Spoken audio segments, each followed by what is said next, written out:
Hello guys, thanks for coming back to my channel. Carlisa here, and today we're going to talk about the 4 biggest lies you might believe before you join the military. It's extremely important for you to stick around to hear all 4 of these because I don't want you to end up feeling like you're stuck in a job that you do not absolutely love, because feeling stuck in a bad job is like feeling stuck in a bad relationship, and no one wants that. I know for me personally, I would rather be sitting at home alone with nothing but a puppy and a guppy than to be sitting in my house looking at someone like, why the hell are you still here? All right? So to keep you from feeling like you're chained to the chain, stick around, listen to the 4 biggest lies you might believe before you join the military. Knowledge bombs are dropping. Here's number 4. The 4th biggest lie that you might believe before joining the military is if you join the military, you can see the whole wide world, okay? Now, it is true that you can possibly be stationed in Germany, you can possibly be stationed in Hawaii, you can possibly be stationed at Lakenheath in London, England. Guess what? You can also possibly be stationed at Fort Leonard Wood, otherwise known as Lost in the Woods. You can also be stationed at Maxwell Air Force Base in Montgomery, Alabama. The thing is, it's all based on the needs of the military. And of course, everyone's heard of dream sheets, and this is where you sit down and you write your preferences of where you want to be stationed, and the military will examine those and they will take your preferences into consideration, but there is no guarantee that you're going to get your number 1 or even your number 2 preference at any point in your career, really. So when you're coming in, or even if you're finishing your first tour of duty and you're about to PCS, you put in a request. So there's no guarantee that you're going to get what you request, okay? The only thing I can guarantee that you're going to see when you join the military is the gas chamber, okay? And I can also guarantee you're probably going to see your platoon leader's rear end for an hour while standing at parade rest during the change of command ceremony. So while there are plenty of people, and I even know these people, that get to Germany, they get to Hawaii, they get to London, there are certainly also plenty of people that end up spending their entire military careers stationed right here in the United States of America, which of course isn't a bad place to be, though I want you to have a full understanding when you come into the military. And think about your military occupational specialty as well. Look at the bases in Hawaii. Look at the bases in Germany. You know, what is the career field of the persons that get stationed there? Because again, it's highly dependent on your military occupational specialty, or perhaps your AFSC if you're going Air Force and not Army. Now, the 3rd biggest lie you might believe before you sign on that dotted line is that you can start and graduate from college. I want you guys to know that you can, of course, access the GI Bill. You can also access tuition assistance. And if you're joining the National Guard, each state offers its own set of benefits. And these are great resources for you to use to help pay for college. Please understand, though, that unless you're in ROTC or at a military academy, you are in a deployable status. And of course, this is barring any medical issues that you might have. Now, Army deployments can take up to 15 months, which of course would disrupt your college education. Even Air Force deployments tend to be 4, 5, 6 months long. So please understand, if you are trying to go to college and you join the military, there's a possibility that you will deploy in the middle of your program of study, and this can be disruptive.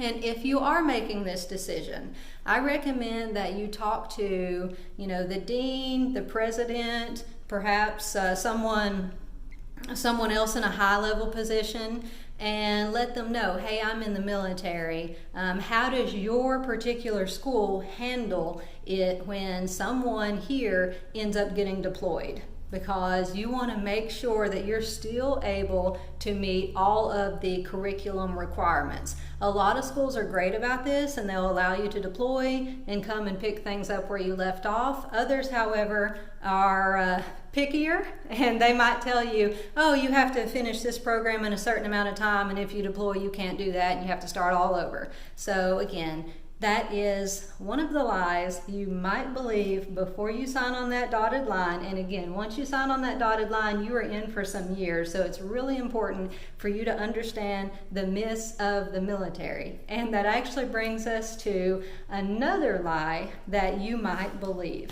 And that is, if you don't like the career field you go into, you can easily switch to a different career. Now, if you've been watching my channel, you know that I was a 35 Delta in the Army, which is a military intelligence officer, and I did switch MOSs, and I became a 27 Alpha, which is a judge advocate, and after serving 9 years in the Army, I actually transferred to a completely different branch, and I serve in the Air Force now as a judge advocate. So, is it possible? It is definitely possible.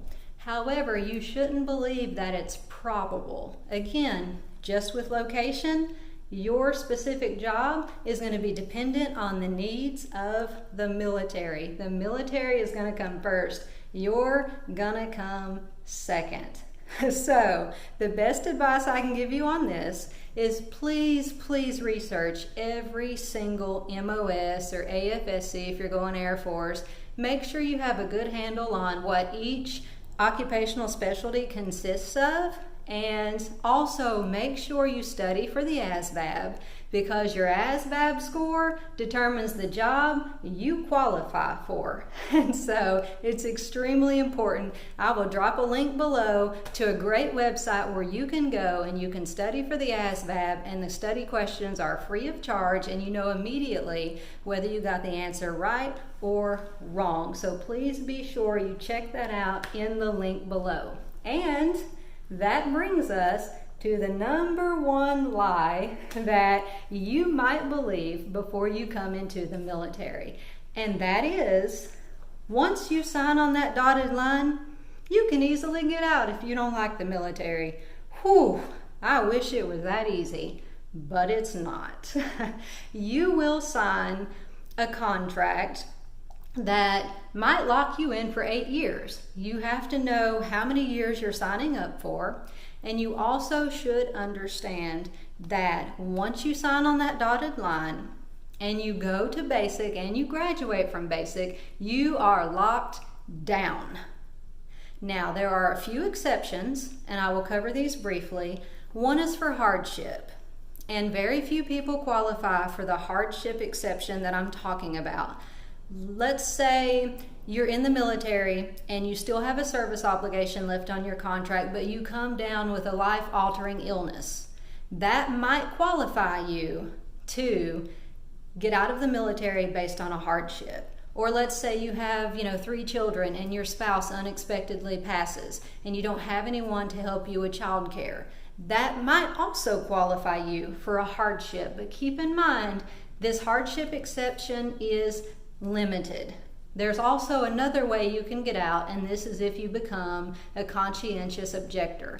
Please understand that if you become a conscientious objector, they will send you to a chaplain, and the chaplain will make a determination as to whether he or she believes that you have a valid, reasonable objection to engaging in warfare. And even then, you might just simply be reassigned rather than put out of the military altogether. So, for the most part, once you sign on that dotted line, you are locked in. Now, there is one other way that you can get out with little to no consequences, and that's if you just decide you don't want to go through with your decision and you back out and don't even go to basic. In that situation where someone signed but they back out and don't go to basic, usually they're just simply dropped from the roles of the military. Or if you get to basic and you can't pass, or you decide this lifestyle is not for you, a lot of times they'll just drop you from the roles in that situation as well. Otherwise, you're locked in. And of course, you can get out of the military for misconduct, but I would not encourage anyone to get out of the military due to misconduct, because if you get out for, popping hot on a drug test, for instance, or by being an unsatisfactory participant, you're going to get out with a general or perhaps even an under other than honorable conditions discharge, and no one wants that, because that's going to follow you for the rest of your life. A lot of job applications, for instance, ask, have you ever been discharged from the military? If yes, what was your characterization of service? All right, so those are the 4 biggest lies you might believe before you sign on that dotted line, and I'm just here to give you guys some useful information so that you can all make informed decisions. I appreciate you guys for watching, and I want to hear from you. So please drop some comments below. Let me know some of the lies that you heard before you joined.